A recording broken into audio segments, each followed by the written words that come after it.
Journal Record editor Ted Struley joins us to discuss other stories making news in business this week. Ted, opposition to next year's right to farm legislation seems to be growing. Well, it does. There's the first really organized local kind of grassroots organization called the Oklahoma Stewardship Council. The chairman of that is none other than former Oklahoma Attorney General Drew Edmondson.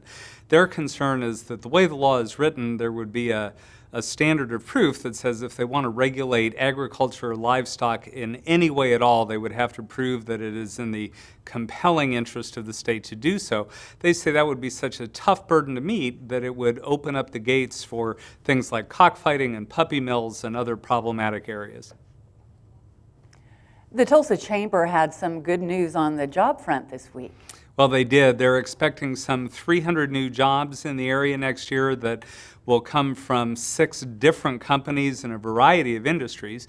And they say that those will in turn lead to 738 additional new jobs on top of that for a combined economic impact of about $90 million. Wow, they can use it.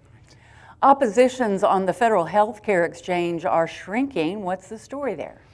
Well, one of the healthcare providers has dropped out. That's Oklahoma City-based Global Health. They say that the rates are just too volatile. So that leaves only 2 providers, United Healthcare and Blue Cross Blue Shield here in Oklahoma, working under that law.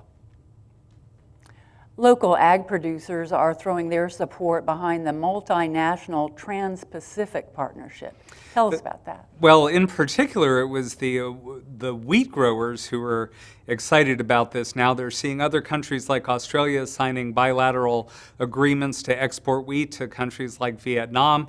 And to put it shortly, they want to get in on that action and be able to sell wheat outside the United States in similar fashion. Oklahoma's congressional delegation wants action taken on the Oklahoma City VA Medical Center. What's their issue? Well, the issue is that the Oklahoma City VA has had an interim director who was named back in December of 2014 and has been serving in that position since. The congressional delegation thinks it's time to either name him or another as the permanent director. Ted Struley with the Journal Record. Thanks for joining us. My pleasure, Liz.